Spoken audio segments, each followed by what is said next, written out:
sir, had been at my charge. I've so often blushed to acknowledge him that now I am raised to it. I cannot conceive you. Oh, sir, this young fellow's mother could, whereupon she grew round, wound, and had indeed, sir, a son for her cradle, ere she had a husband for her bed. Do you smell a fault? I cannot push a fault on them, the issue of it being so proper. But I have a son, sir, by order of law, some year elder than this, who yet is no dearer in my account. Though this day came something saucily into the world before he was sent for, yet was his mother fair. There was good sport at his making, and the horse I must be acknowledged. Do you know this noble gentleman, Evan? No, my lord. My Lord of Kent. Remember him hereafter as my honorable friend. My services to your lordship. I must love you, and soon to know you better. Sir, I shall study deserving. He hath been out 9 years, and away he shall again. The king is coming.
Sir, I love you more than word can wield demand, dearer than eyesight, space, and liberty, beyond what can be valued, rich or rare, no less than life, with grace, health, beauty, honor, as much as child ever loved, or father found.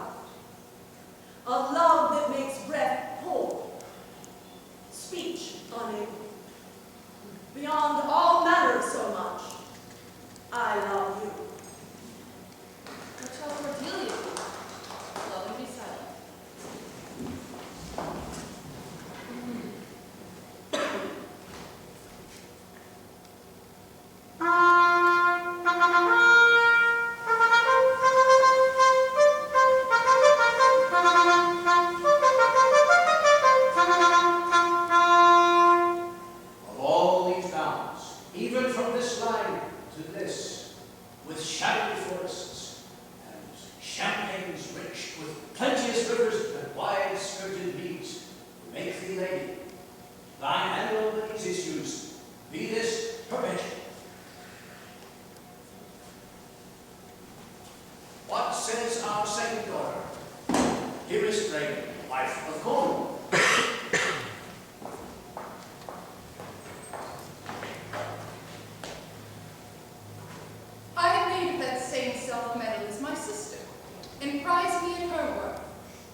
Which the most precious square of sense professes.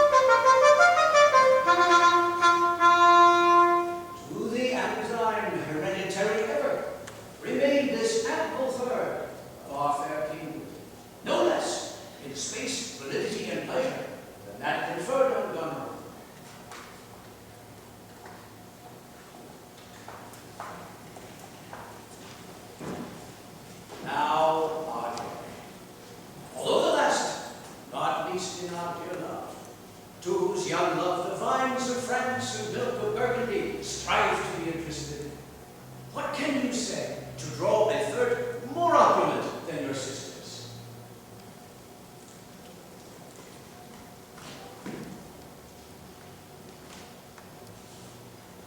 Nothing, my lord. Nothing? Nothing.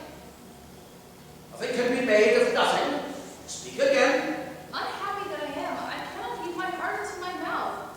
I love your majesty according to my bond, no more nor less.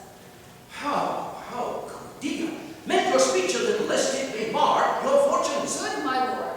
You have begot me, bred me, loved me. I return those duties back as a right fit. Love you, obey you, and most honor you. Why have my sisters husbands, if they say they love you all? Happily, when I shall wed that lord whose hand must take my place, shall carry half my love with him, half my care and duty. Sure, I shall never marry like my sisters to love my father all. What goes thy heart with this? I, my good lord, So young and so untender. so young, my lord, and true. Let it be so. Thy truth, then be thy God.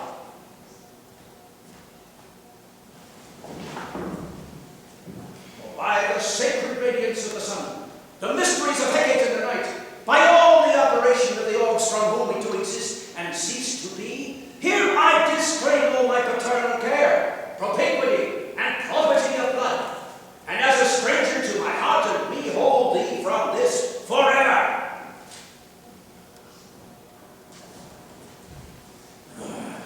Barbarous Scythian, or he that makes his generations messes to gorge his appetite, shall to my bosom be as well neighbored, pitied, and relieved as thou, my sometime daughter. Good, my lord. Patient!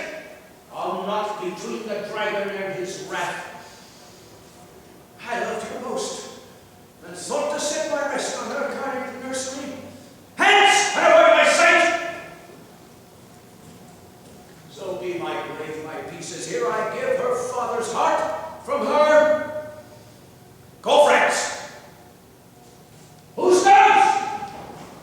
Call Bergen, Cornwall, and Albany. But my two daughters' dowries digest the third. Let pride, which she calls plainness, marry her.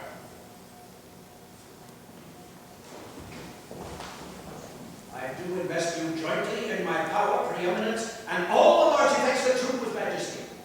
Ourselves, by monthly course, with reservation of 100 knights by you to be sustained, shall our abode make with you by due turn. Only we shall retain the name and all addition to attain the sway, revenue, execution of the rest, beloved sons, yours, which, to confirm this coronet, part between you.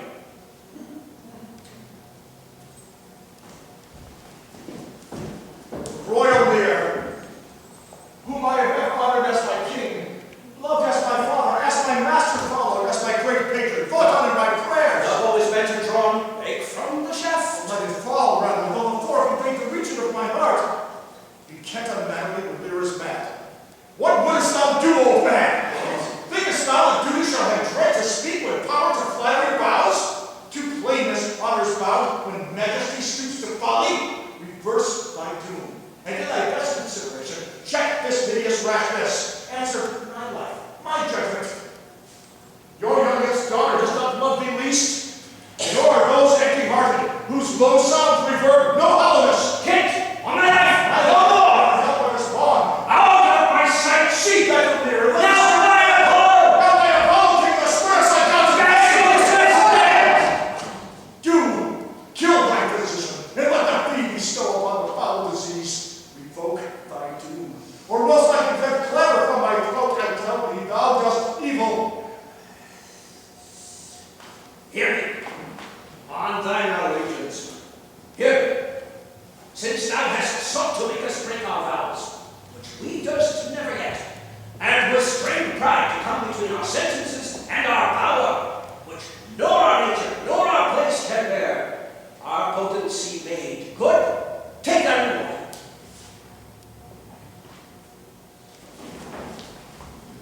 5 days we do allot thee for provision to shield thee from disasters of the world. And on the 6th,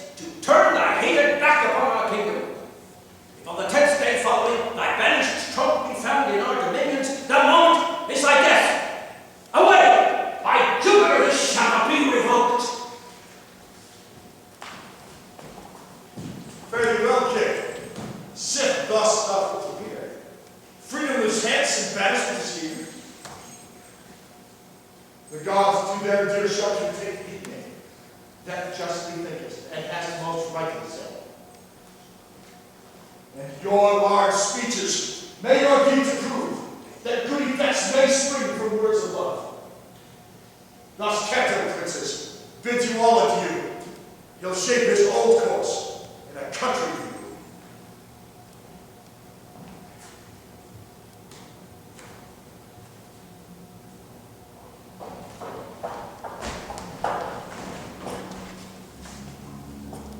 Here's France and Burgundy, my noble lord.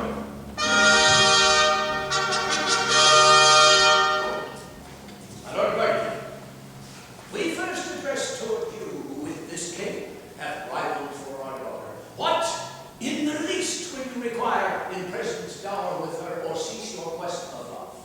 Royal Majesty, I crave no more than your highness hath offered, nor will you tender less. I know Burgundy. When she was dear to us, we did hold her so. But now her price is fallen. So, there she stands. If aught within that little seeming substance, or all of it, with our displeasure peace, and nothing more, may fitly like your grace, she is her, and she is yours. I know no answer. Will you, sir? With those infirmities she bears. Unfriended, new adopted to our hate, dowered with our curse, and stranger with our oath, take her, or leave her. Pardon me, royal sir. The election does not make out on such conditions. Then leave her, sir, by the power that made me, I tell you all her wealth. For you, great king, I would not in your love make such a stray to match you where I hate.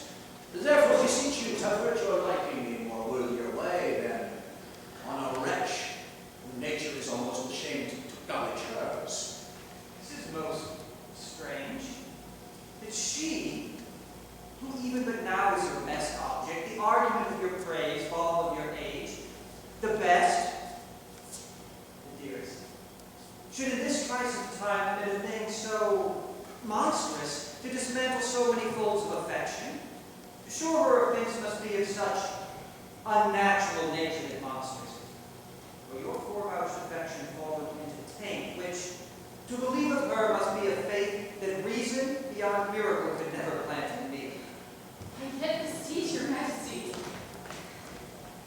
For I want that glib and oily art to speak and purpose not, since what I will intend, I'll do it before I speak. That you make known it is no vicious murder, blot, or foulness, no unchaste action, dishonest step that have deprived me of your grace and favor. But even for want of that, for which I am richer, still soliciting I in such a tongue as I'm glad I have not, though not to have it had lost me in your liking. Better thou hadst not been born, than not to please me better. Is it but this? The tardiness in nature that often leaves the history unspoken it intends to do. My lord of Burgundy, what say you to the lady? Love's not love when it is mingled with regard, such tends aloof from the entire point. Well, you have. She is herself a doubt. Royal king, give but that portion which yourself proposed, and here I take Cordelia by the hand. Duchess of Burgundy. Nothing? I have sworn. I am sorry then that you have so lost a father that you lose a husband. Peace be with Burgundy. Since that respective fortunes are his love, I shall not be his wife.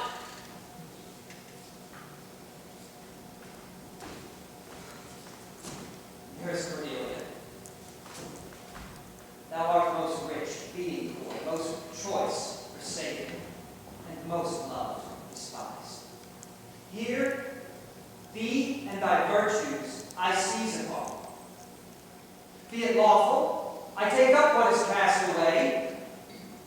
Gods, gods, to think, from their cold neglect, my love should kindle to inflame respect. Thy dowerless daughter, king, thrown to our chance, is queen of us, of ours, and of our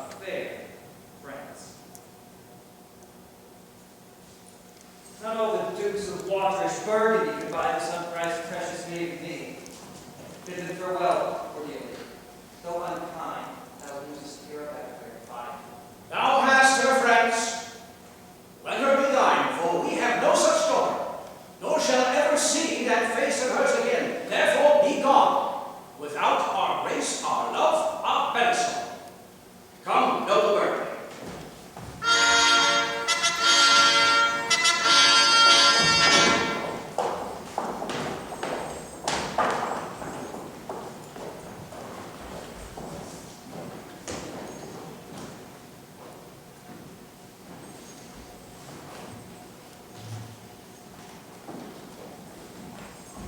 Say farewell to your sisters, Cordelia.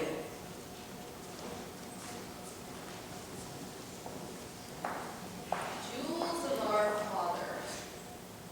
With washed eyes, Cordelia leaves you. I know you, what you are. Like a sister, and most loath to call your faults as their name. Use well our father. To your professed bosoms I committed. But yet, alas, stood I within disgrace. I would prefer it to a better place. Farewell to you both. Prescribe not us our duty. Let your study be to content your Lord, who hath received you at fortune's arms. You have obedience scanted, and well worth the want that you have wanted. Time shall unfold with plaguing cunning hides, who covers faults at last with shame derides. Willing prosper. Come, fair Cordelia.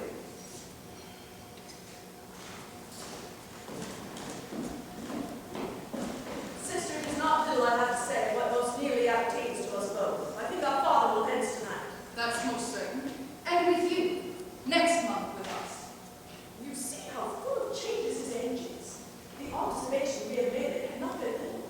He always loved our sister most, and with what poor judgment he had cast her off. He is too gross. It is the infirmity of his age, yet he hath ever but slenderly known himself. The best and soundest of his time have been but rash. Then must we look to receive from his age, not alone the imperfections of long engrafted condition, but therewithal the unruly waywardness that infirm and clarity is bringing along. Such a constant start we would like to have from him. This Kent's banishment. There is further compliment of leave taking between France and him. Pray you, let us hit together. If our father carry forward such disposition as he bears, this last surrender of his will offend us. We shall further think of it. We must do something, and in the heat.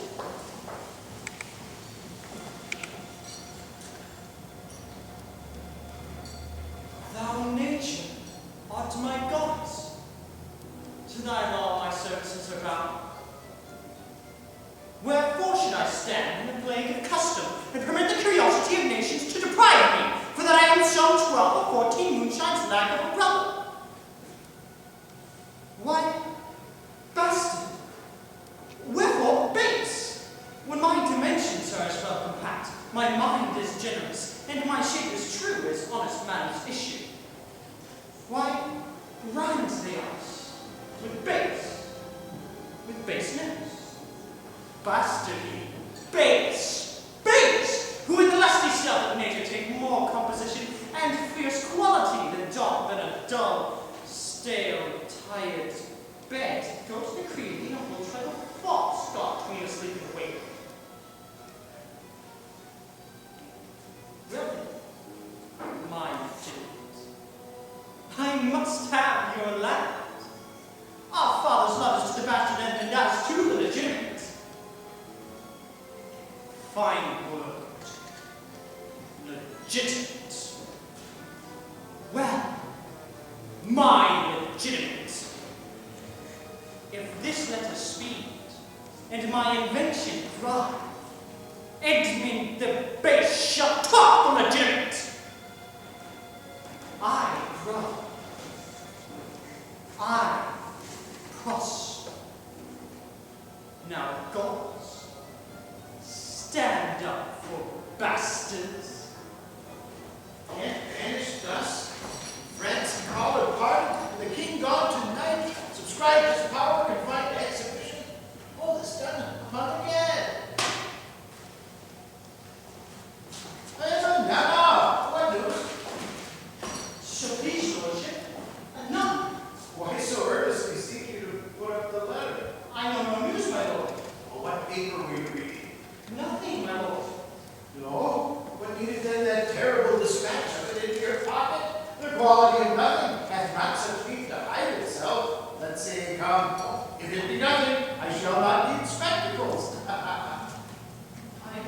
sir. Pardon me. It is a letter from my brother that I have not all read, and for so much as I have perused, I find it not fit for your looking. Give me the letter, sir. I shall offend neither to detain or givings. The contents, as in part I understand them, are to blame. Let's see. I hope for my brother's justification he wrote this but as an essay, or a taste of my virtue. This policy and reverence of age makes the world bitter to the best of our times and keeps our fortunes from us till our oldness cannot relish them. I begin to find an idle and fond bondage in the oppression of aged tyranny, who sways not as it hath power, but as it is suffered. Come to me that of this I may speak more. If our Father should wake and sleep and wake until I wake, you should enjoy half his revenge forever and live the beloved of your brother Edgar. Conspiracy. Sleep till I wake. You should enjoy half his revenue. My son Edgar, had he had to write this, a heart and brain to breed it in? Oh, when came this to you? It was not taught me, my lord. There's the cutting out. I found it thrown in at the casement of my closet. You know the character to be your brother's? If the matter were good, I durst swear it were his. But in respect of that, I would fain think it were not. It is his.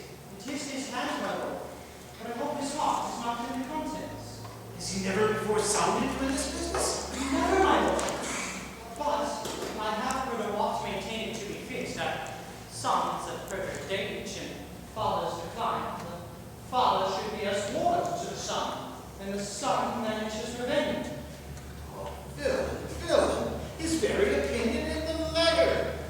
Unnatural, detested, brutish, worse than brutish. Go, Sirrah, seek him. I will apprehend him. Abominable villain, where is he? I do not well know, my lord. I dare point down my life for him, that he hath written this to feel my affection to your honor, and to no other pretense of danger. Think you so? He cannot be such a monster.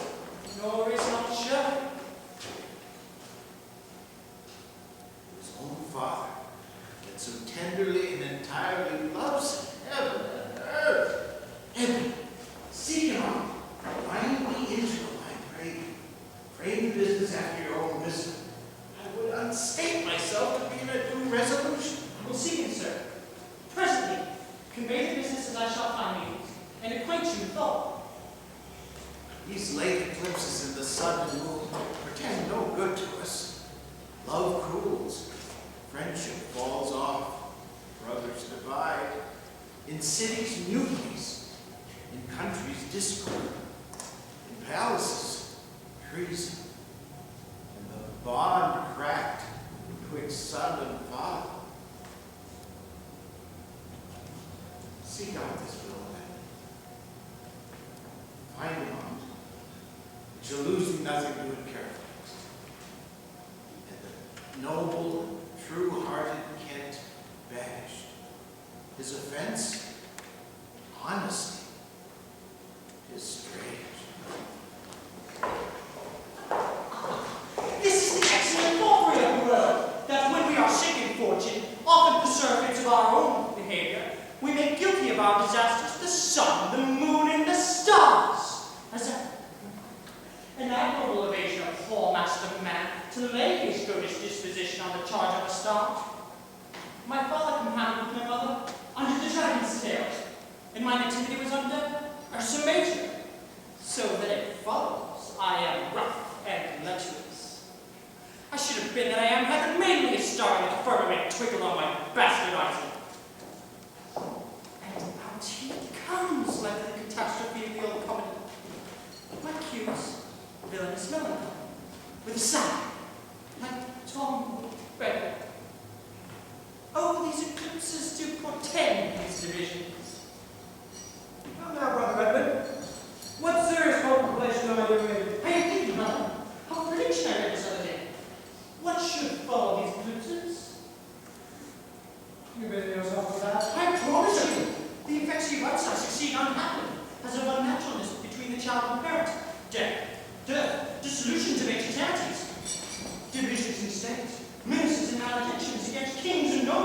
needless differences, benefit of friends, dissipation of cohorts, nuptial breaches, and I know not what.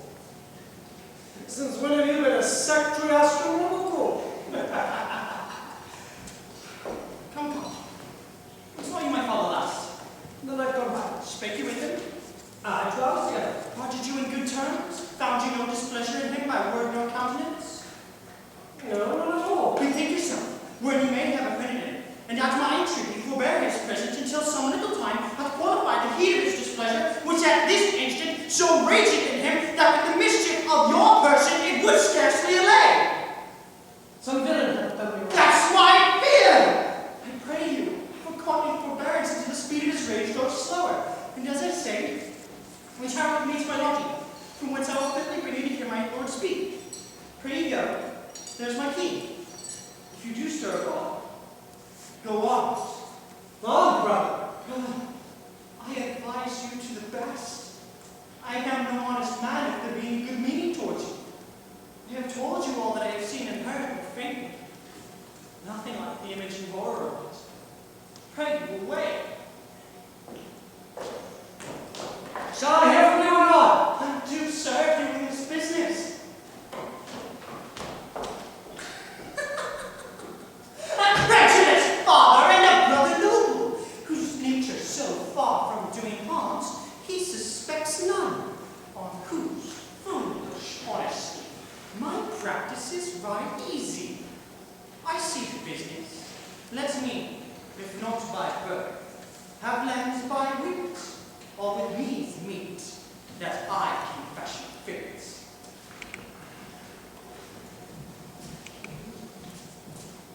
Did my father strike my children and shy on his fool? Aye, madam. Day and night he wrongs me. Every hour he flashes into one gross crime that sets up all gods. I'm not endure it. His nights grow righteous, in himself upbraids us on every trifle. When he returns from hunting, I will not speak with him. Say I am sick. If you come slack before the services, you shall do well. The fault of it I'll answer. He's coming, madam, I hear him. Let what weary negligence you please, you and others. I'd have it come to question. If he distasted, let him to my sister, whose mind and mine I know in that are one, not to be overruled. I, an old man, that still would manage those authorities he had given away. Now, by my life, old fools are babes again and must be used with checks as flatteries when they're seen abused. Remember what I have said. Very well, madam. And let his nights have colder looks among you. What grows in it, no matter. Advise your fellows, sir. I would grieve from hence occasions, and I shall when I may speak. I'll write straight to my sister to hold my very cause. Go, prepare them.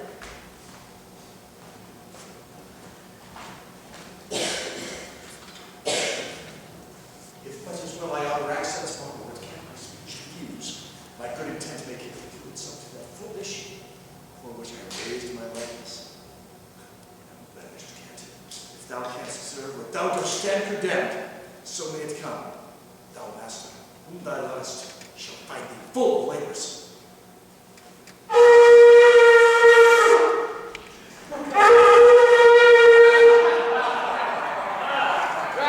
Let me not stay a jump for dinner. Go get it ready. Now, what art thou? A man, sir. What dost thou profess? What wouldst thou with us? You profess to be no less than I seem. To serve him truly that will put me in trust. To love him that is honest. To converse with him that is wise and says little. To fear judgment. To fight when I cannot choose. And to eat no fish. Oh, so was I. A very honest hearted fellow, and as poor as the king. If thou beest as poor a sufferer subject as he's for a king, thou art poor enough. What wouldst thou? Service. Who wouldst thou serve? You. Dost thou know me, man? No, sir. But you have that in your countenance, which I would fain call master. What's that? Authority. What services canst thou do? can keep honest counsel, right? Run. Mar a curious tale and telling, and deliver a plain message bluntly. That which ordinary men are fit for, I am qualified in, and the best of me is diligence. How old art thou? Not so young, sir, to love a woman for singing, nor so old to dote on her for anything. I have years on my back, 48. Follow me. Thou shalt serve me. If I like thee no less after dinner, I'll not part with thee yet. Dinner! Dinner! Where's my name? My food. Who you want to call my food here? Oh, you, sir. Where's my dog? So please you. What says that fellow there? Go look to him, pull back. Such outrage. And where's my food? Oh, I think the world's asleep. So, where does that go? He says, my lord, your daughter is not well. Why came not the slave back to me when I called him? Sir, he answered me in the roundest manner. He would not. He would not. My lord, I know not what the matter is, but to my judgment, your highness is not entertained with that ceremonious affection as you would want. There's a great abatement of kindness appears as well in the general dependence, and in the Duke himself and your daughter. How sayest thou so? I beseech you, pardon me, my lord, if I be mistaken. For my duty cannot be silent when I think your highness wronged.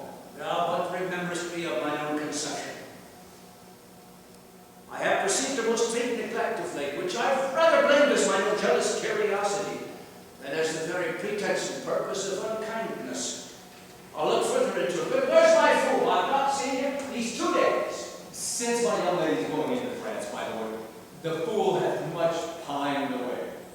No more of that. I've noted it well. Go you and tell my daughter I would speak with her. And call my fool in her. Oh, you, sir. You. Come you here, sir! Who am I, sir?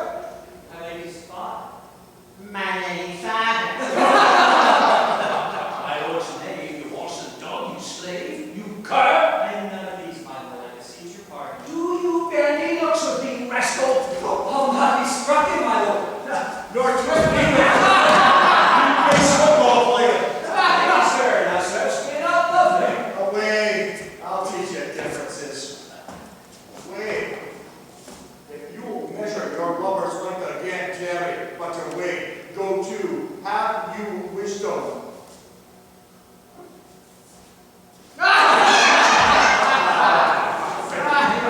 There's her business, I said. Oh, lady! It's my costume. Oh, how now, my pretty knave, how dost thou?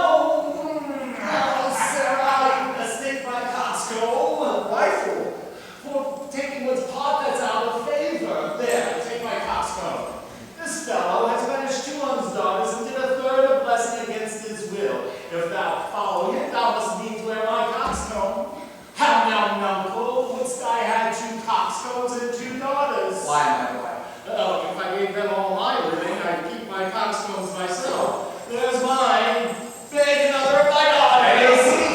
The whip, oh, truth, the dog must get old, must be whipped out, wittily brought, may stand by the fire and sting. That's not all to me. Sir, I'll teach thee a speech. Mark it, nuncle. Have more than thou showest, speak less than thou knowest, lend less than thou owest, ride more than thou goest, learn more than thou throwest, lend less than thou owest, drink thy drink in thy horn, keep in the door, and thou shalt have more than 2 tens to a score. This is nothing, fool. Oh, it's like the breath of an unfeed lawyer. You gave me nothing for it. Can you make no use of nothing, nuncle? No, boy, nothing can be made out of nothing. Prithee tell him, so much forgetfulness, lad, God's doing without the name of fool. Bitter fool. Oh, dost thou know the difference?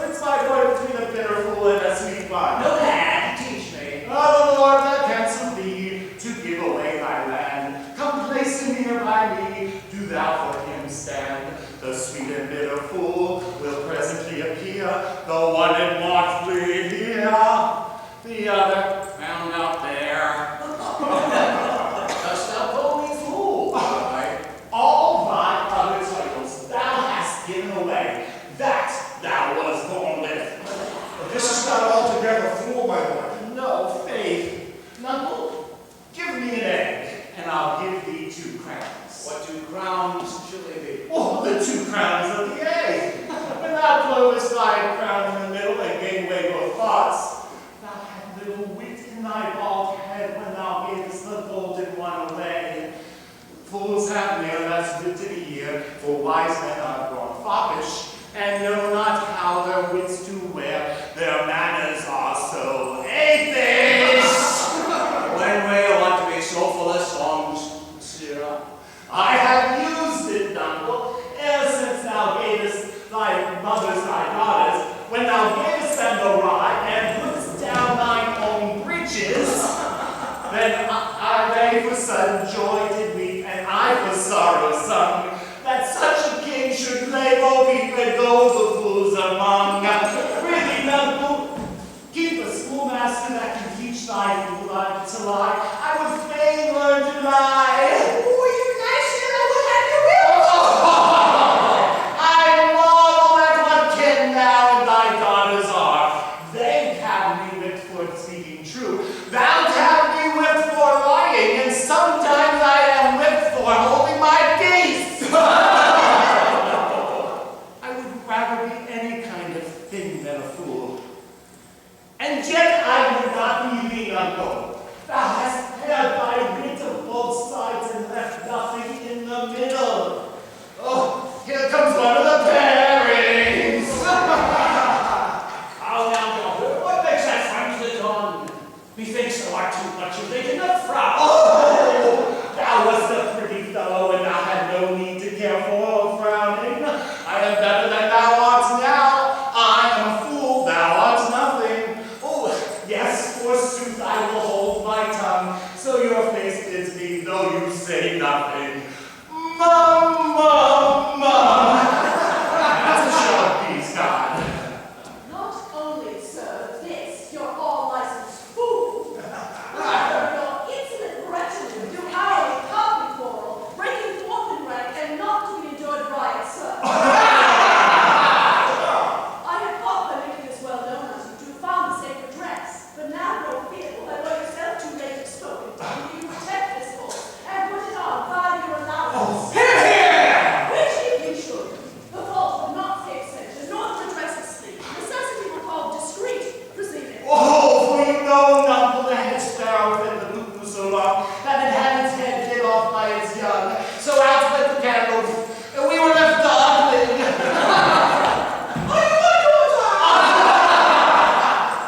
Would you would make use of your good wisdom, whereof I know you are fraught, and put away these dispositions which have led transport you from what you rightly are. Oh, may not the ass know when the cart draws the horse? Whom shall I love thee? God, let me hear no me. Why, this is not legal. Doth he walk thus? Speak thus? Where are his eyes? Sleeping, waking, 'tis not so. Who is it that can tell me who I am? Lear's shadow. I would learn that. For by the marks of sovereignty, knowledge, and reason, I should be false persuaded. I had daughters. Which they will make an obedient father. Your name, fair gentleman? This, admiration, sir, is much the favor of other your good purpose. I do beseech you to understand my purposes right, as you are old and reverend, should be wise. Here do you keep 100 knights and squires. And so disordered, so debauched and bold, and this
Come, speak, sir, is it your will?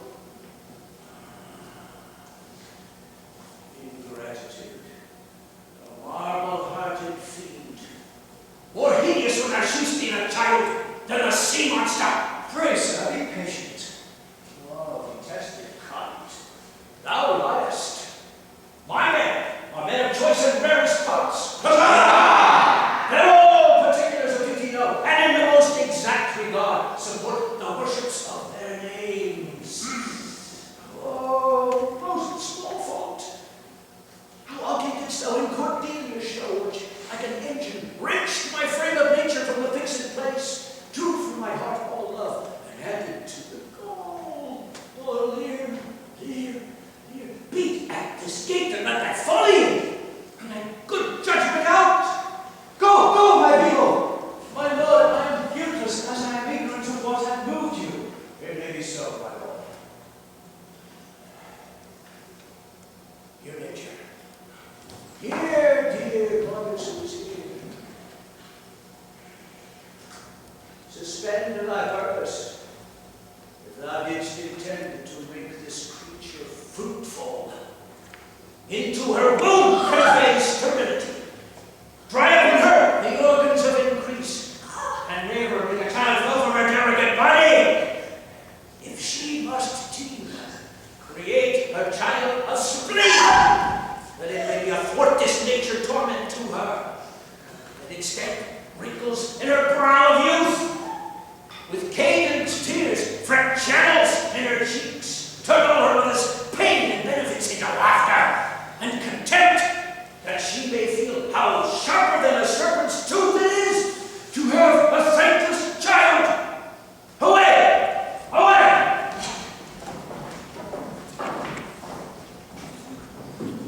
Now, gods that we adore, whereof comes this? Never afflict yourself to know the cause, but let his disposition have that scope that dotage gives him. What? 50 of my followers at a clap? Within a fortnight? What's the matter, sir? I'll tell thee. Life or death? I am ashamed as perishing my manhood thus, that these hot tears that break from me perforce should make me hurt them. Blasts and fogs upon me, the untended woundings of a father's curse pierce every sense about thee. Oh, fond eyes beweep this morning again. I'll pluck you out and cast you in the waters that you use to temper clay. Hey, it's come to this. Yet have I a daughter who I know is kind and comfortable. When she shall hear this of thee, with her nails she'll flay thy wolfish visage. Thou shalt find that I'll resume the shape which thou dost think I have cast off forever.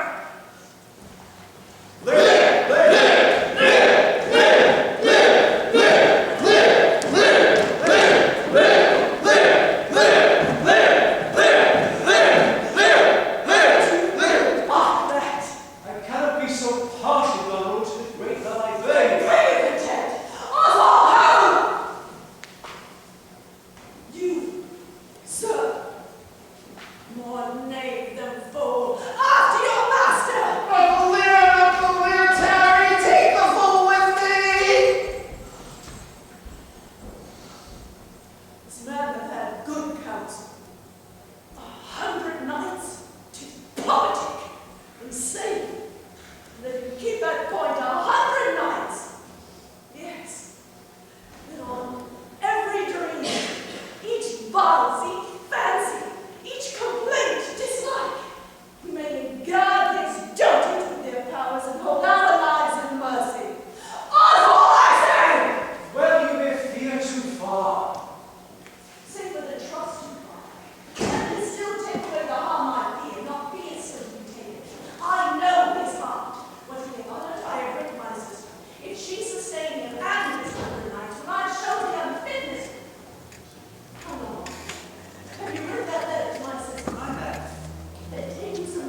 better. Oft we mar what's well. Nay, Well, well, the event.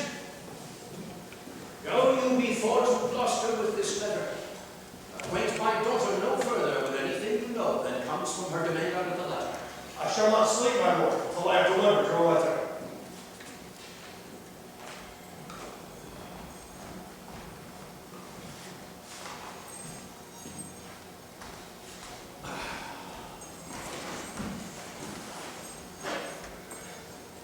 If a man's heels were in his, if a man's brains were in his heels, would not in danger of kibes? I would. Oh, pretty be merry, thy wit will not go slipshod. Thou see, thy elder daughter will use thee kindly. Though she is like this as a crab is to an apple, yet I can tell that I can tell. What canst thou tell, my boy?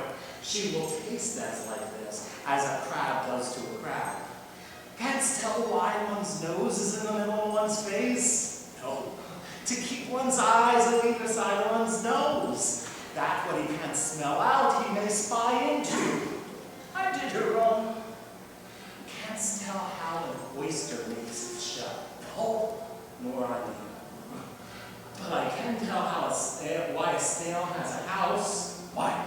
To keep its heads in, not give it away to one's daughters, and to leave its crown horns without a case. I will forget my nature. So kind a father. Be my horse ready. Oh, thy asses are all down.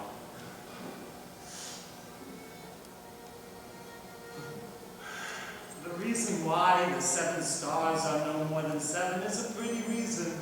Because they are not eight. Oh, yes, indeed, that would make a good fool. Take thee at my force, monster ingratitude. Thou had been my fool, uncle, I'd have thee beaten for being old before thy time. How's that? Thou shouldst not have been old till thou had been wise. Let me not be mad. Not mad. Sweet heaven, keep me in temper. I would not be mad. How now, are the horses ready? Ready, my lord. Come, my boy.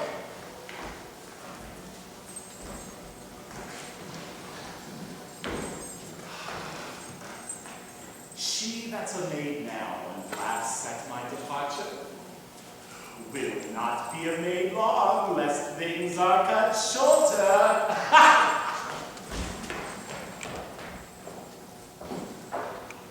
Shake me, Quran! And you, sir! I have met with your father and given notice that the Duke of Cornwall and Ravenous Duchess would be here within this night. How comes that? Nay, I know not. Have you heard the news abroad? I never whispered once, but they are yet but here kissing our boots. Not I. Pray, what are they? Have you heard of two no likely wars towards twixt the Dukes of Cornwall and Albany? Not a word. You may do that in time. Very well, sir. The Duke be here tonight. The better. Best. This weaves itself perforce into my business. My father hath set guard to take my brother, and I have one thing of a queasy question which I must ask. Briefness and fortune work. Brother, aware! Descend!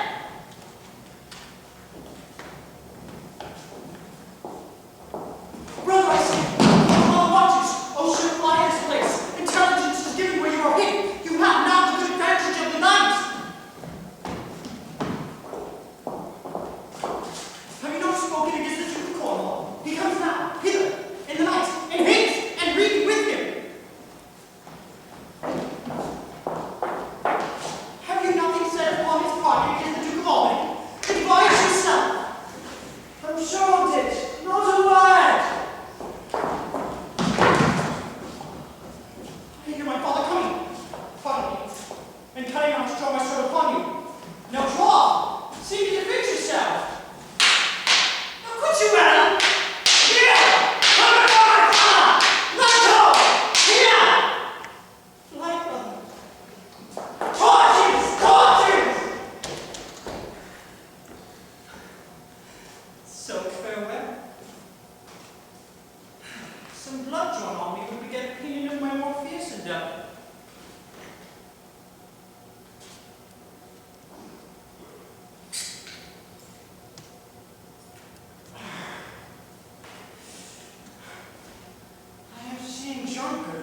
assails him, death.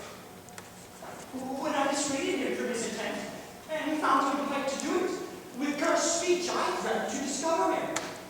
He replied, "Thou unpossessing bastard, dost thou think if I would stand against thee with the reposal of any trust, virtue, or worth in me, make thy words fake?"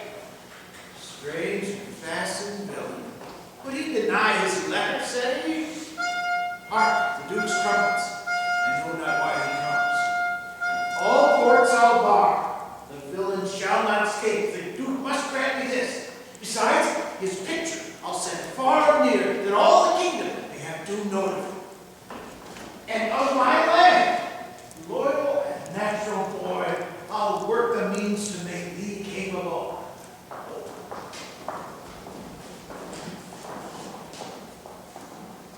How now, my noble friend? Since I came hither, I have heard strange news. If it be true, all vengeance comes too short which can pursue the offender. How dost, my lord? Oh, madam, my old heart is cracked. It's cracked. What? Did my father's godson seek your life? He whom my father named, your Edgar? I, lady, shame would have it been. Was he not companion with the riotous knights attendant upon your father? I know not, madam. It's too bad, too bad. Yes, madam. He was of that consort. No marvel then, though we were ill-affected. 'Tis they have put him on the old man's death, to have the expense and waste of his revenge. I have this present evening from my sister been well informed of them, and with such cautions, that if they come to sojourn at my house, I'll not be there. Nor I, assure thee, Raven. Edmund, I hear that you have shown your father a childlike office. It was my duty, sir. He did array his practice and received this hurt, you see, striving to apprehend him. Is he pursued? I'm a good one. If he be taken, he shall never more be feared of doing harm. Make your own purpose. I would my strength be pleased. For you, Edmund, whose virtue and obedience doth this instant so much commend itself, you shall be ours. Natures of such deep trust we shall much need. You we first seize on. I shall serve you truly. Whoever else. For him I thank you, Grace. You know not why we came to visit you. Thus out of season, threading dark-eyed night, occasions noble bluster of some prize, wherein we might have use of your advice. Our father he hath wit, so hath our sister, of differences which I best thought it fit to answer from our home. The several messengers from hence attend dispatch. Our good old friend, lay comforts to your bosom, and bestow your needful counsel to our businesses, which craves the instant use. I serve you, madam. Your graces are right welcome.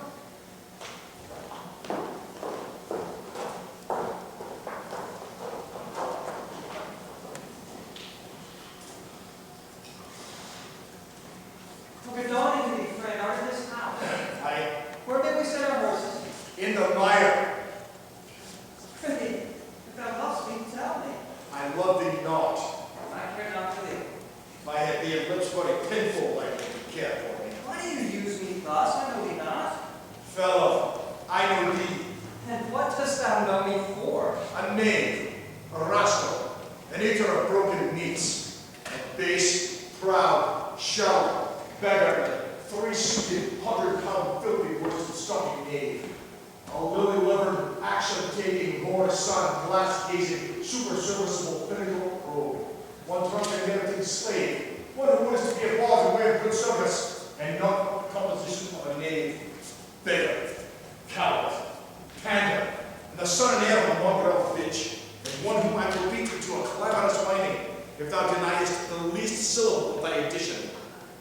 What a monstrous fellow art thou, to rail on one that's neither known thee nor knows thee. What a brazen-faced varlet art thou, to deny thou knowest me? Is it 2 days since I dragged up thy heels and beat thee before the king? Draw your robe, for though it be night, yet the moon shines, and I'll make suck the moonshine of you whoreson, cunningly barber-monger. Draw! Oh, well, hey, I've got nothing to do with thee. Draw, you rascal! You come with letters against the king, and take vanity of the puppet's part against the royalty of her father.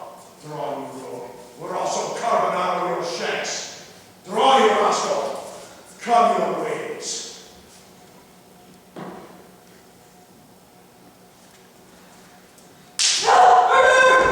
Strike, you slave! Stab, you meat slave! Strike! Help! Murder! Oh! How now? What's the matter? With you, goodman boy? Ignorance. I'll flesh you. Come on, young master! He beats upon your lives. He dies next Christ again. What is the matter? The messengers from our sister and the king. What is your difference? Speak. We're scarce in breath, my lord. No marvel. You shall bestir your valor, you cowardly rascal. That nature disclaims to be a tailor made thee. Thou art a strange fellow. A tailor make a man? A tailor, sir, a stone cutter, or a painter, could not have made him so ill, though he'd been but 2 hours of trade. Speak yet. How grew your quarrel? This ancient ruffian, sir, whose life I spared, it suited his gray beard. Now, horse on Zen, thou unnecessary hunter. My lord, if you will give me leave, I will tread this unbolted down into mortar and dog the wall that jakes with it. Be Sirrah, you beastly knave. Know you no reverence? Anger thou privilege. Why art thou angry? That such a slave as this should wear a sword, who wears no honesty.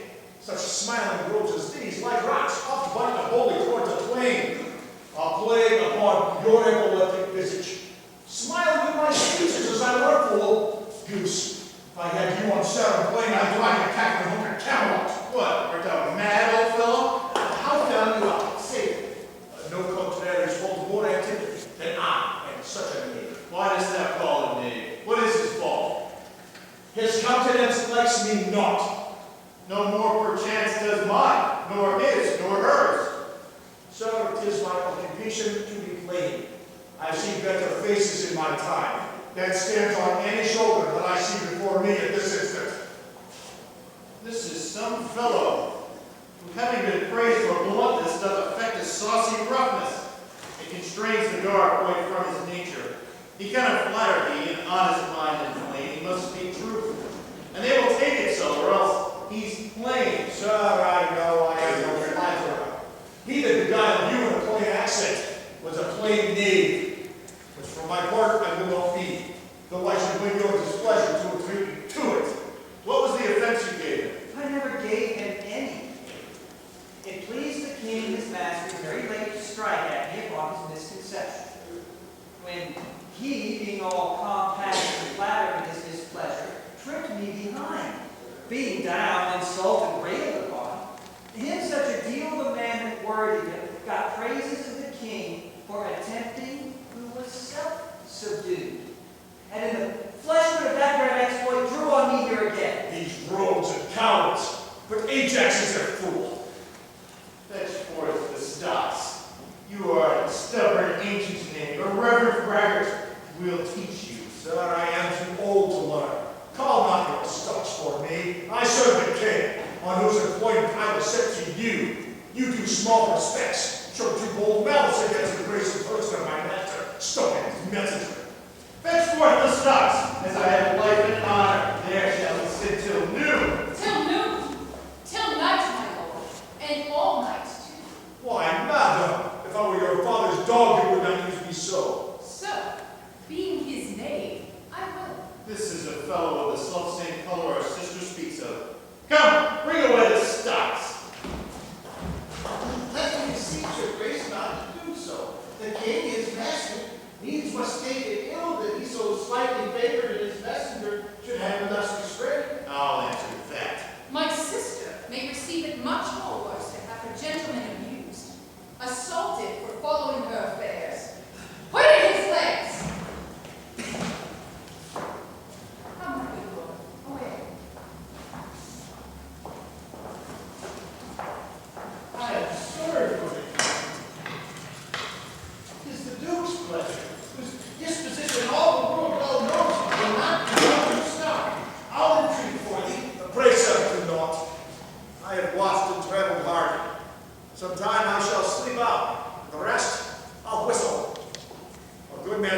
may grow out to teals. I give you good will. The Duke's to blame for this. It'll take.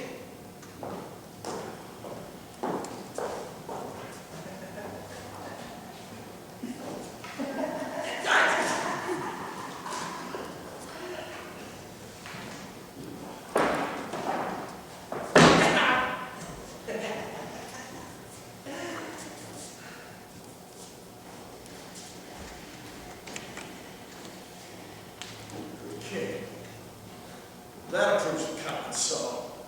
Now unto heaven's benediction comes to the warm sun. Approach thou beacon to this underglow. By thy comfortable beams I might peruse this letter. Nothing almost sees miracles but misery. I know, 'tis from Cordelia, who hath most fortunately been informed of my obscure course, and shall find time from his enormous state, seeking to give losses their remedies. Oh, weary of the watch. Take vantage, heavy eyes, not to behold these shameful lodgings. Fortune be met. Smile once more. Turn thy wheel.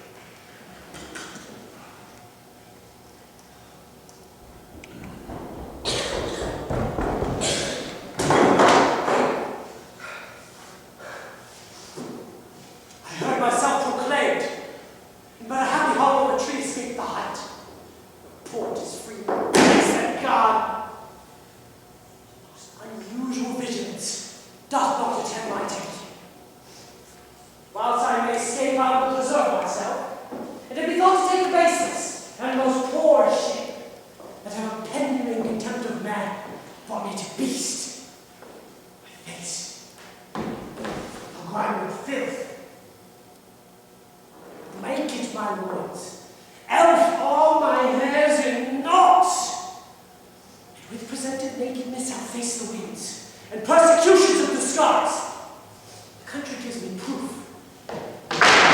Bedlam beggars, who with roaring voices strike in their numb and mortified bare arms, pins, pricks, nails, sprigs of rosemary, but with this horrible object, low farms, empty villages. The country gives me proof, bristling with bedlam beggars.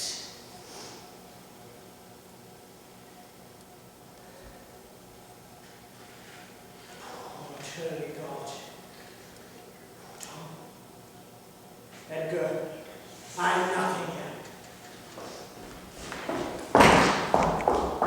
It's strange that they should suddenly part from home and not send back my messenger. As I learned the night before, there is no purpose in them of this removal. Hail to thee, noble master! Makes thou this shame thy pastime? Oh, look, he who wears full goddess! What's he that hath so much thy place mistook to send thee here? Both he and she, your son and daughter. No. I? No, I say. I say I. No, I, they have. by Jupiter, I swear. No. By Juno, I swear I. They durst not do it. They could not, would not do it. 'Tis worse than murder to go on respect such violent outrage. Resolve me, with all modest haste, which way thou mightst deserve, for they impose this usage coming from us. My lord, when at their home I did commend your highness letters to them. Here I was risen from the place, that shall my meeting given. Came there a reeking fools, stewed in his haste, half breathless, patting forth from gutter of his mistress salutations, delivered letters spite of intermission, which presently they read. On those contents, they summoned up their maiding, straight to course, commanded me to follow and attend the leisure of their answer, gave me cold looks. When here, meet me the other messenger, whose welcome I perceived at points of mind, being the very fellow which of late displayed so saucily against your highness, having more man than wit about me, through. He raised the house with loud and coward cries. To your son and daughter found in this trespass worth the shame which here it suffers. Wit is not on yet if the loud beast fly that way. Fathers that wear rags will see their children blind, but fathers that wear bags will see their children kind. motherless mother swells up toward my heart, hysterica passivo. Down I climb to some elements below. Where is this daughter? With the Earl, sir, here within. Follow me not. Stay here. Think you no more offense than what you speak of? None? Well, how chance the king comes from so small an honor? And thou wast put in the stocks for that question. Thou didst deserve it.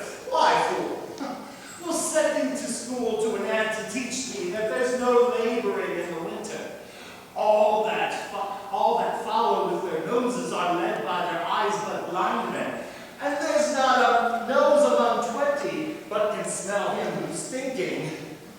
If a wise man gives thee a better counsel, give me mine again. I'll have none but knaves follow it, since a fool gives it. The serve that serves and seeks for gain, and follows but for form, will, when it begins to rain, and leave thee in the storm. But I will tarry, the fool will stay, and let the wise men fly. The knave turns fool that runs away. The fool no knave could I. Where learned you this, fool? Not the stocks, fool! Deny to speak with me. They are sick. They are weary. They have traveled all the night. Mere fetches. The images of revolt and flying off. Fetch me a better answer. My dear lord, you know the fiery quality of the Duke, how unremovable and fixed he is in his own course. Vengeance, plague, death, confusion, firing. What quality, what bluster. I'll speak with the Duke of Cornwall and his wife. My good lord, I have informed them so. Inform them. Dost thou understand me, man? The king would speak with Cornwall. The dear father would with his daughter speak. Commands her service. Are they informed of this? My breath and blood. Fire. The fiery Duke. Tell the hot Duke that... No, but not yet. I'll forbear. Maybe he is not well. Death on my stake. Wherefore should he sit here? Fetch me my servant forth. Go tell the Duke and his wife I'll speak with them. Now! Presently! Bid them come forth and hear me. Or at the chamber door I'll beat the drum till it cries sleep to death. I would have all well betwixt you. Me, my heart, my racing heart. Oh, cry out to it, Numble, as the cock leaped into the eels when she quickly the face alive. She did not come over the cockstone with the stick and cried, "Down, Watkins, down!" 'Twas her brother, in pure kindness to his horses, butted his hay. Good morrow to you both. Hail to your grace. I am glad to see you, Highness. Reckon I think you are. I know what reason I have to think so. If thou shouldst not be mad, I would divorce thee from thy mother's food, supporting and adulteress. What, are you free? There's some other time for that. Beloved Regan, thy sister's not.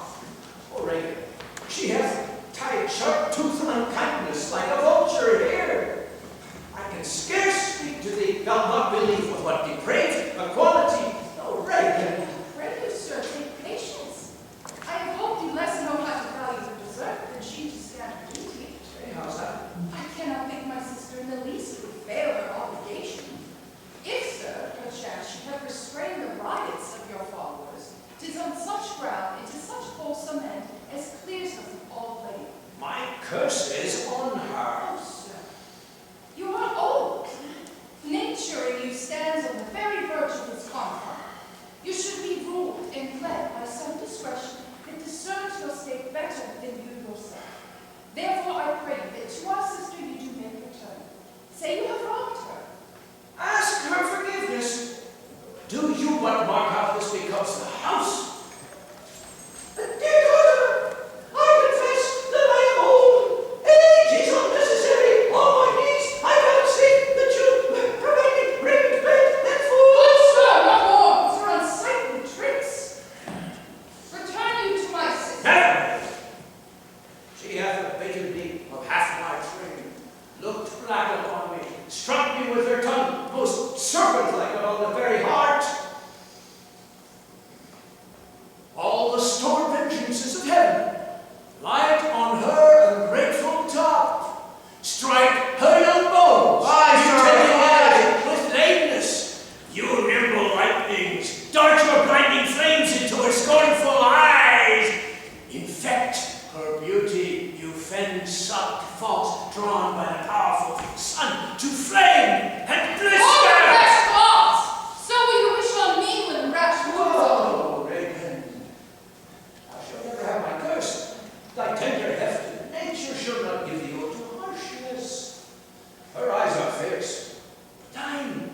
comfort and not burn.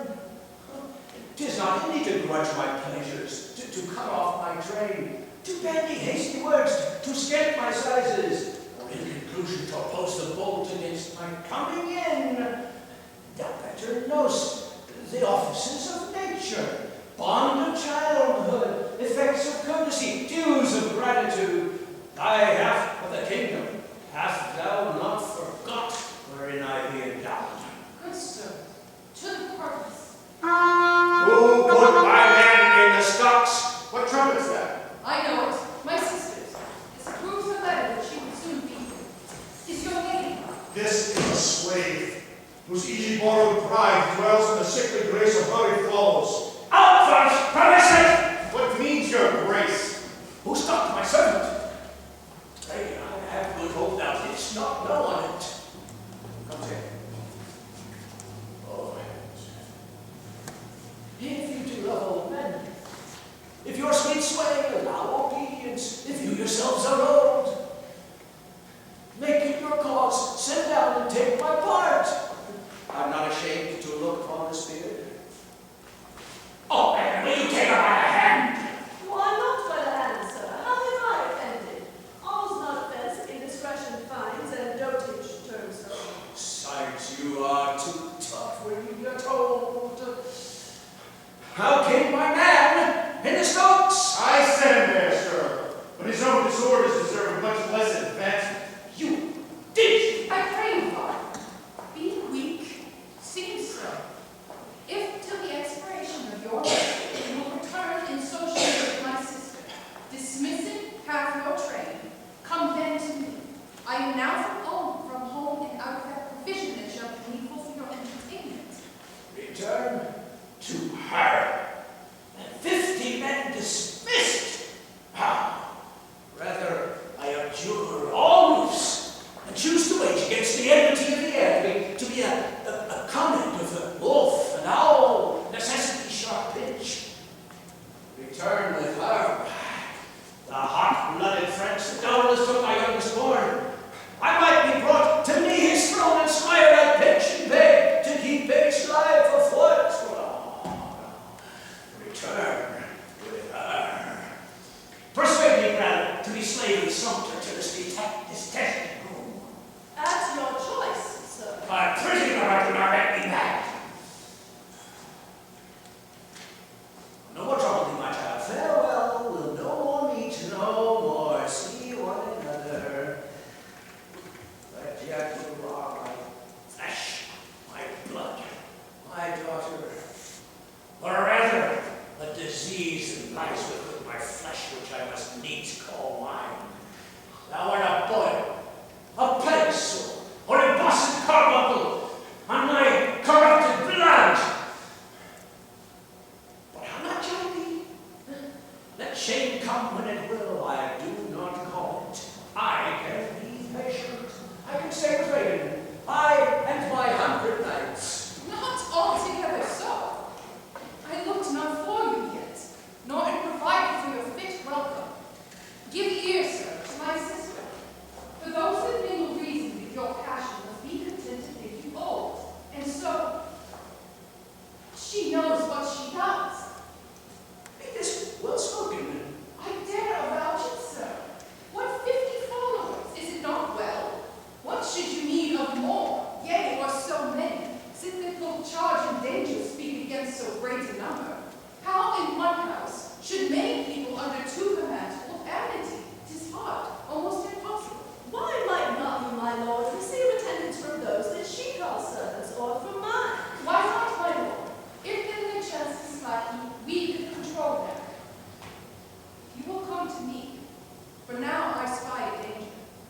I entreat you to bring but 5 and 20. To no more will I give place or notice.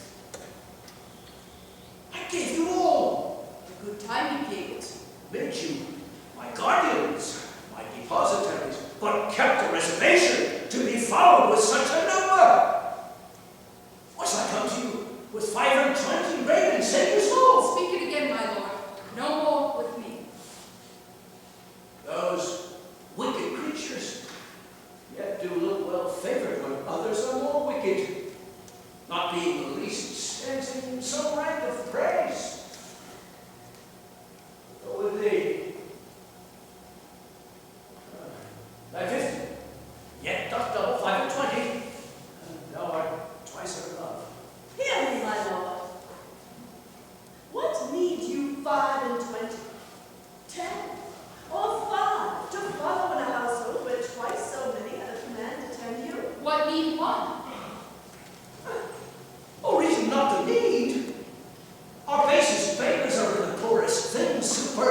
gods.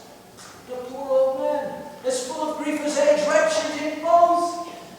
If it be you that stirs these daughters' hearts against their father, fool me not so much to bear it tamely. Touch me with noble anger, and let not women's weapons, water drops, strain my men's cheeks. No, you unnatural hands! I will have such revenges on you both, that all the world shall. I will do such things. What they are yet I know not, but they shall be the terrors of the earth. You think I'll weep? Oh, no, I'll not weep. I have full cause of weeping. But this heart shall break in 100,000 flaws, whene'er I'll weep. Oh, fool! I shall go mad. Let us withdraw. It will be a storm. His house is little. The old man and his people cannot be well bestowed. 'Tis his own blame to put himself to rest, and must needs taste his fall. For his particular I seek and glad, but not one follower. So am I first. Where's my Lord Gloucester? Follow the old man forth. He is returned. The king is in high rage. Whither is he going? He calls to horse, but will I know not whither. 'Tis best to give him way. He leads himself. My Lord entreated by no means to stay. Alack, the night comes on, and the high winds do sorely ruffle. For miles about there scarce a brook. Oh, sir, to willful men, the injuries that they themselves procure must be their schoolmasters. Shut up your doors. He's attended with a desperate train, and what they may insensitive to, being apt to have his ear abused, wisdom bids fear. Shut up your doors, my lord. 'Tis a wild night. My lady counsels well. Come out of the storm.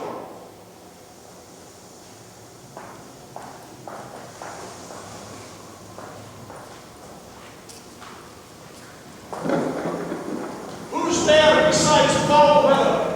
Most unlike the weather, one most unquiet. I know you. Where's the king? Contending with the fretful elements.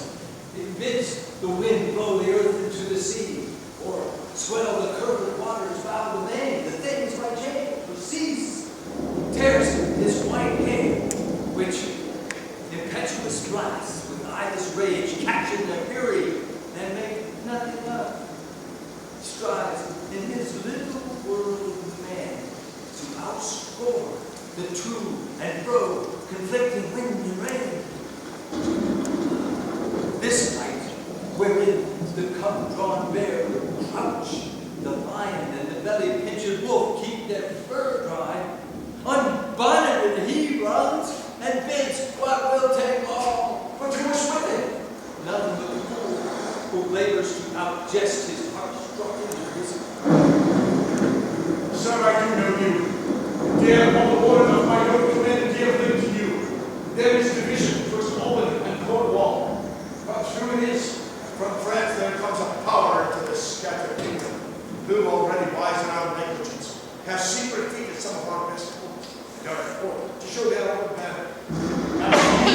All my credit you dare build so far to make your speed to Dover. You shall find some there that will thank you for making just report of how unnatural and big mad and sorrow our old cat king hath caused to fame. I am a gentleman of blood and breeding, and from some knowledge and assurance offer this office to you. I will talk with you with it. No, do not. For confirmation that I am much more than I outlaw. Open this purse and take what it contains. If you shall see Cornelia, as fear not what you shall, show her this ring, and she will tell you who that fellow is that yet you do not know. Fly out the storm. I shall go seek the king. Oh, winds, and crack your cheeks. Rage, blow, you cataracts, and hurricane spout, till you have drenched our steeples, drowned the gods. You sulphurs and soft-executing fires, fond couriers of oak-keeping thunderbolts, singe my high head. And now all shaking thunders, strike flat the thick rotundity of the world, crack nature's molds, all Germans spill at once that make ungrateful man. Not go cornhole and water in a dry house better than this way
now bears will be revenged home.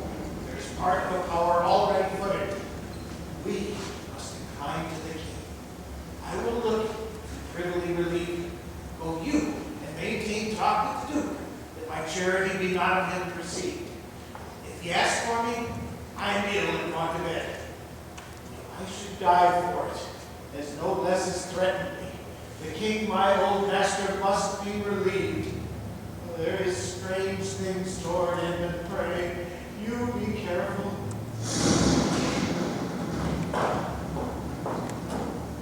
This courtesy forbid me. Shall the Duke instantly know? And of that letter too. This seems a fair deserving, and must draw me that which my father loses. No less than I. The younger rises, when the old doth fall. Here is the place, my lord. Good my lord, enter here. The tyranny of the open nights and rougher nature to adore. Good my lord, enter here. Will break my heart. I would rather break my own. Good my lord, enter. Thou thinkst 'tis much that this contentious storm invades us to the skin so. 'Tis to thee, where the greater malady is fixed, the lesser is scarce felt. Thou shalt shun bear. But if thy flight took thee towards the roaring sea, thou speak the bear in the mouth. The mind's free, the body's delicate.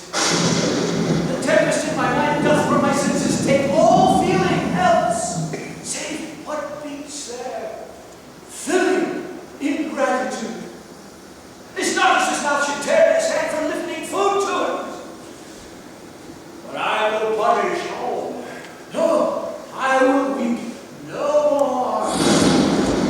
In such a night as this, to shut me out. Pour on! I will endure! In such a night as this, oh, ragged, goneril, your old kind father whose frank heart gave all. Oh, that way madness lies, nowhere I shun at. Good my lord, enter here. Hey, knowing myself, this tempest will not give me leave to ponder on things which hurt me more. Go on, go first. Your house is covered. Nay, get me in. I'll pray, and then I'll sleep.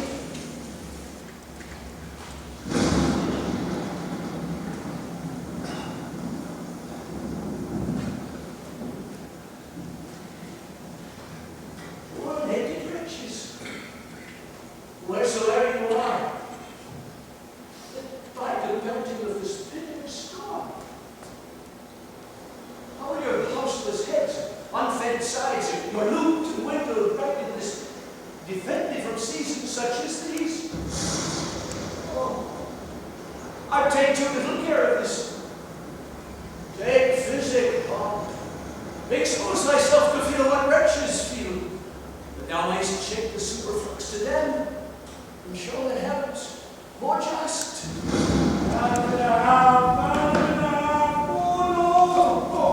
Come down in here. There's a spirit. Oh, help me. Give me thy hand.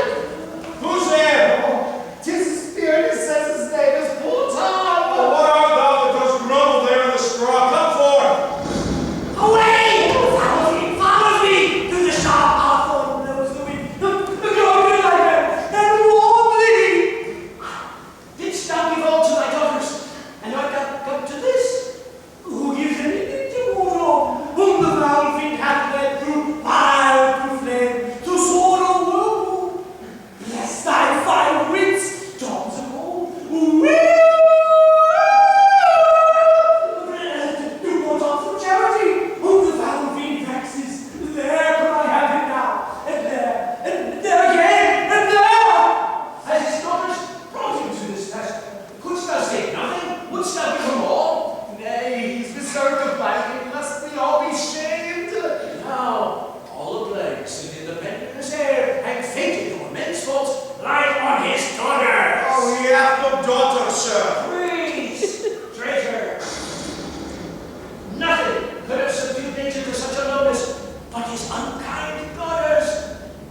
Is it the fashion that discarded fathers should have thus little mercy on their flesh? judicious punishment was his flesh begot those pelican daughters.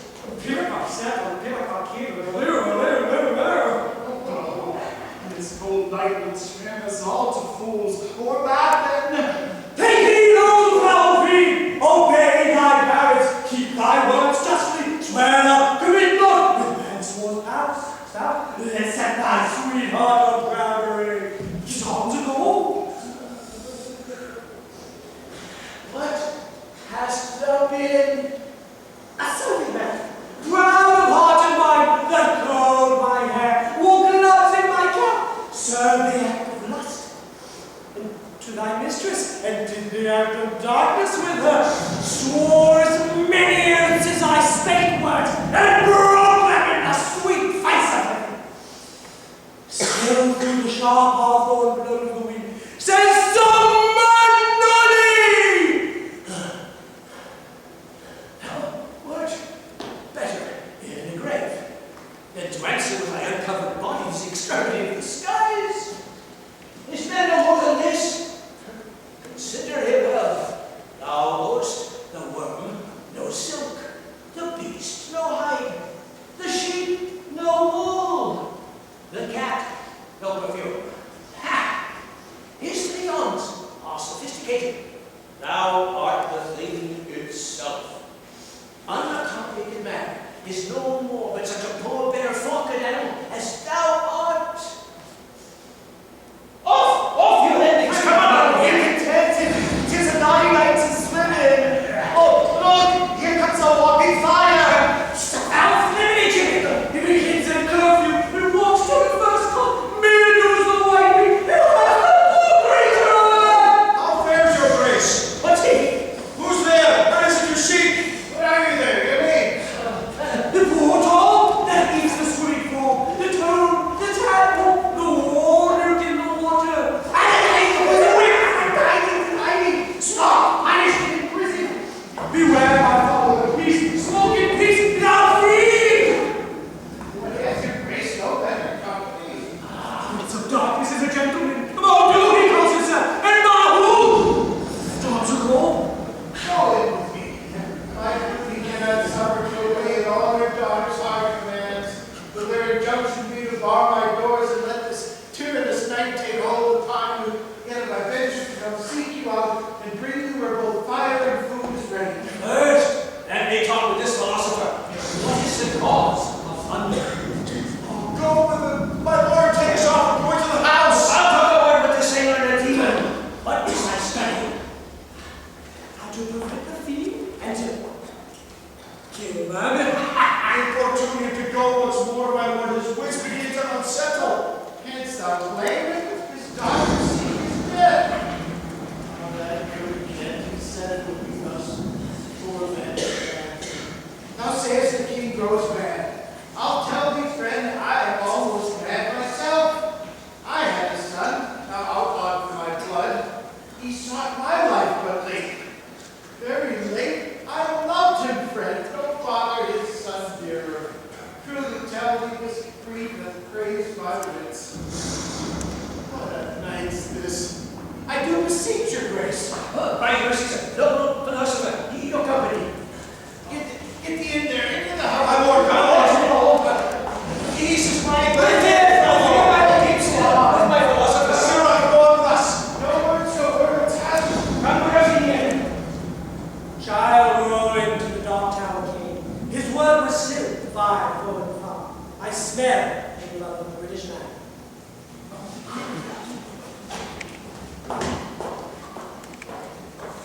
I will have my revenge ere I depart his house. Oh, my lord, I may be censured that nation thus gives way to loyalty. Something fears me to think of. I now perceive it was not altogether your brother's evil disposition made him seek his death, but a provoking merit set at work by a reprovable badness in itself. How malicious is my fortune! I must repent to be just. This is the letter which he spoke of, which approves him an intelligent party to the advantages of France. Oh, heavens, that this treason were not! Or not I the detective? Go with me to the Duchess. If the matter of this paper be certain,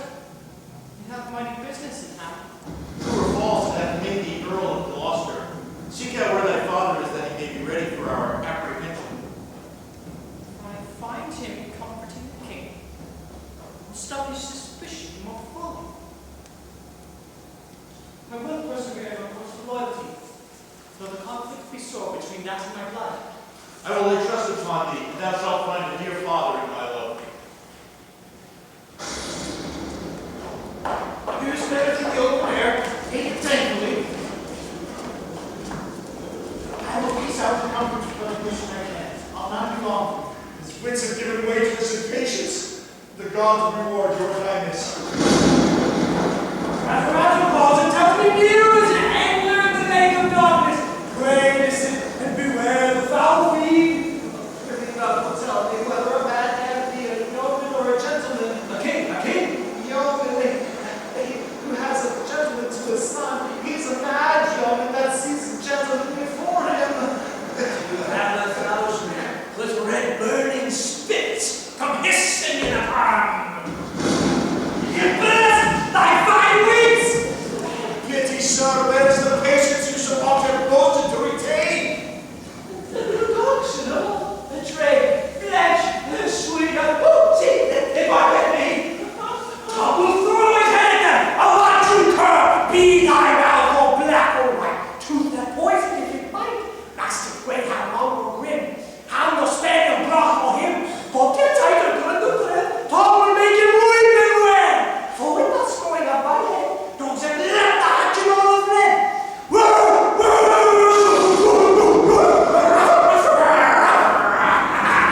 Let them anatomize Reagan. Let us see what breeds about her.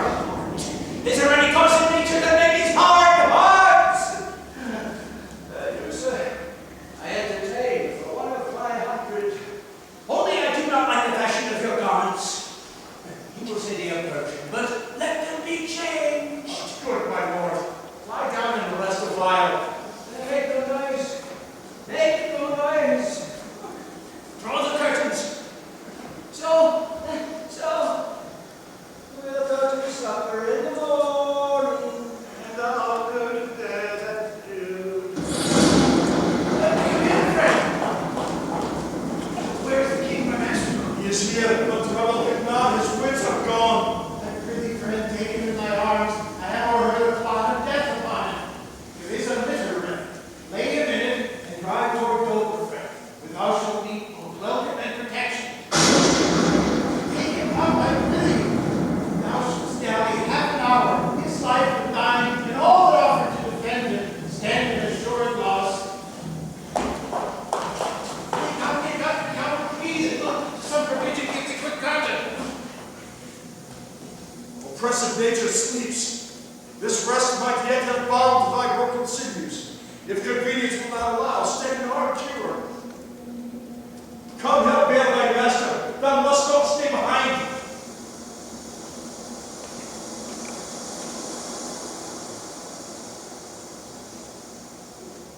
Come away!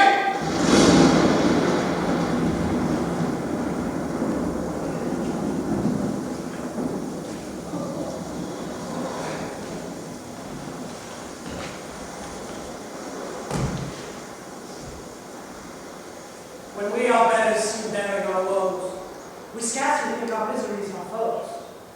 Who alone suffers most of life, living free and happy shows behind. How light and portable my pain seems now, that which makes me bend, makes the king bow.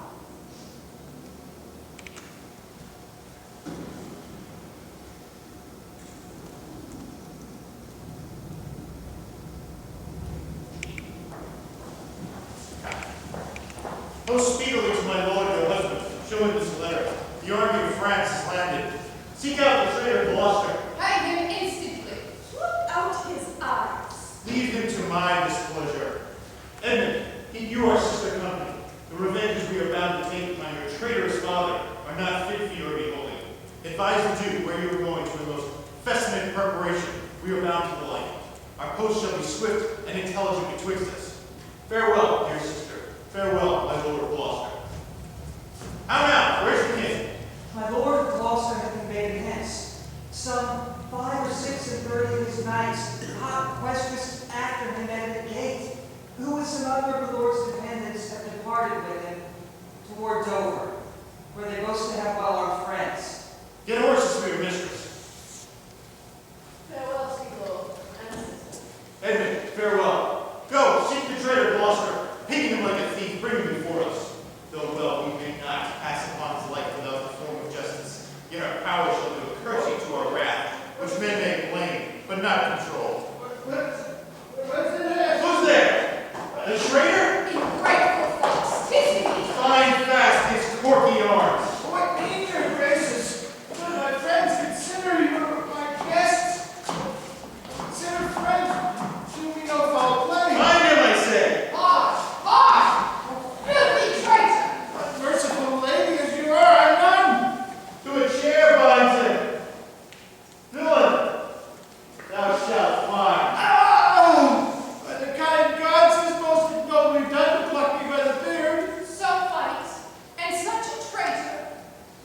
Merciful naughty lady, these hairs which thou dost ravish from my chin will quicken and accuse thee.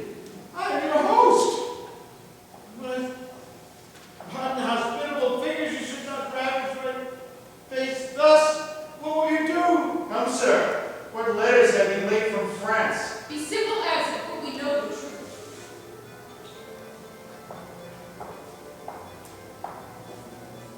And what confederacy with the traitors laid footed in the kingdom? To whose hands you have sent the lunatic king?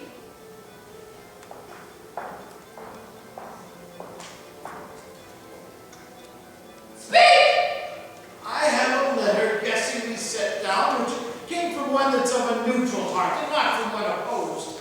Honey, And false. Where hast thou sent the king? Dover, Wherefore to Dover? because I'm not trusted in peril. Wherefore to Dover? Let him answer that. I'm tied to the stake and I must stand the course. Wherefore to Dover? Because I would not see thy cruel nails pluck out his poor old eyes, or thy fierce sister and his anointed flesh stick for his fangs. O cruel self-subscribed, but I shall see the winged vengeance overtake such children. See it. Shalt thou never. Fellows, hold ye chair. On these eyes of thine, I'll set my foot. He will take the length of the elephants to hell.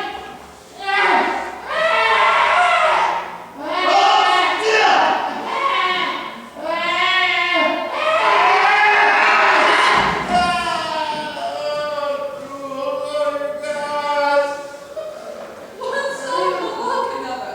The other two. Do you see vengeance? Hold your hand, my lord! I have served you ever since I was a child. But better service I have never done you than now to bid you home. I know, dog! If you did wear a beard upon your chin, I'd shake it on this floor. What do you mean? Villain! Come then, and take a chance at anger.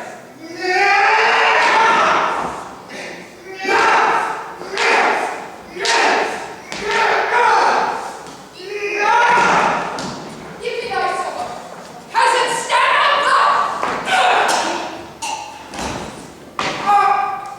My lord, you still have one eye left to see some mischief on him. Lest it see more, prevent it. Out to buy and kill it.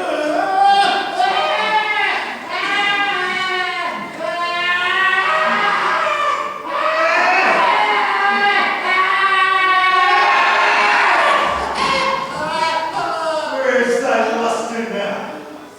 All dark and comfortless.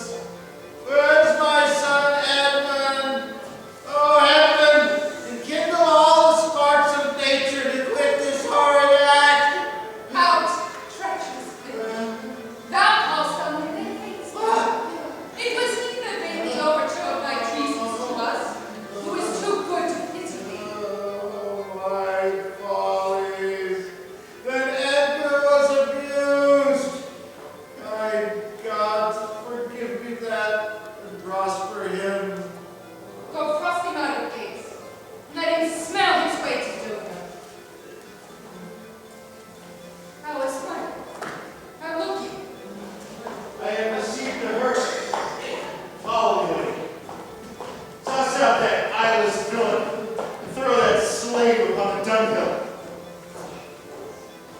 Reagan, I plead a peace.